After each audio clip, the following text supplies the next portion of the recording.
Sabertooth here, and I'm the best. The best guns. The best hams. The best butt. You're the best, hey, bub. Folks, can you do this?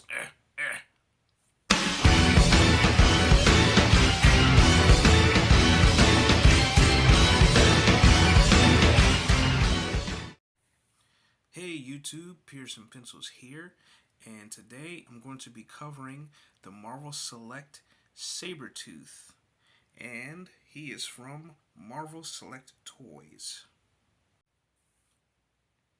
I had this figure in my collection for quite some time, and I just want to say the detailing in this figure is top notch. I want to give it like a 9 out of 10 if I had a 0 to 10 rating. We'll see in the future, but he comes with a base that's 5 3/4 wide and 4 3/4 length. This figure stands about 8 inches tall, and he was released around September 2012. So this figure has been out a while and it's been discontinued. A few things. The articulation is amazing. I know many reviewers have done this in the past, but let's get into it, shall we? So we have that much head movement. He has 360 head spin around, 360 waist spin around. He can do a full split. He has 360 pelvic movement, 360 knees, and 360 ankles. 360 shoulders, 360 at the elbow, and he has 90 degree. And there you have it, folks. That's the action figure in a nutshell. Some final thoughts. I didn't get a chance to do the final articulation in the legs, where he does get a chance to extend his leg out that far. He cannot push his leg back any further than that. It's more like a 90-degree angle, but he can push it out pretty far. You can do very good, fairly decent kicking poses with him in stop motion. And another thing with these arm spikes, I don't think this is what was intended when Jim Lee designed this, but you can actually see that these are gloves, and I guess if Sabertooth were to put these on, he could just slide his hands in here, and he just ended up looking like he had gauntlets from like a Guyver unit. But it's not a bad figure. I just wish that, like, you know, for everything that you can do with it, like that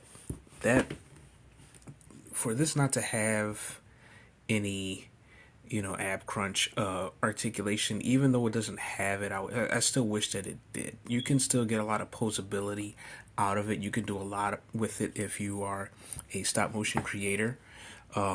I do intend to use this figure. I love its scale. You know, with scale comparison, where this figure is over or just about, I can't remember what I just said so far, but it's the biggest Sabertooth in my collection, right? I only have 2 Sabertooths. I got Screamin' Vic here. I call Screamin' Vic the Marvel Legends released Apocalypse Wave Sabertooth. It's Screamin' Vic. You know, he towers not too much over this Marvel Legends figure here, okay? He doesn't tower too much over this figure. But when you take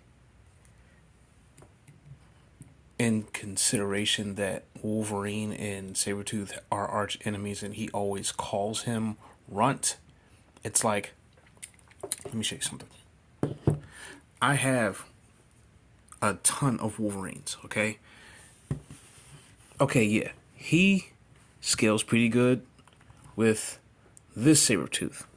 He does. He really does. But it's like, it doesn't scream like, you know, he's menacing. You know, and I'll get to Screamin' Vic in another video. But when you put this Marvel Legends Wolverine up against the Diamond Select Sabertooth, you see like the reason why he calls Wolverine runt. He like absolute he towers over this figure, and he's entitled to being the best over like this short guy that just has adamantium claws. It's just it's more of an interesting looking dynamic that is so awesome to me. And oh gosh, I wish I could remember the price point. I cannot remember what it sold for. I don't think I paid a hefty price for it, but I was very, very happy when I got this figure in my collection. As far as the base is concerned, I mean, they did what they could. I guess they couldn't really think of anything for the base. Maybe it's supposed to be like the entrance to like the Morlock tunnels. I'm not really sure. But I mean, it's an okay base. It doesn't have a back peg, obviously. It just has feet pegs. But you can still get a lot out of this figure if you don't intend to just have him on your shelf as a statue. You can get plenty of Sabertooth statues, but me, I'm a guy that is hands-on. I like to pose my action figures. I'm doing a whole lot more stop motion, and that's my review for Marvel Select Sabertooth. I hope you enjoyed it. More to come, and peace. Do the YouTube thing. Like, comment, share, and subscribe.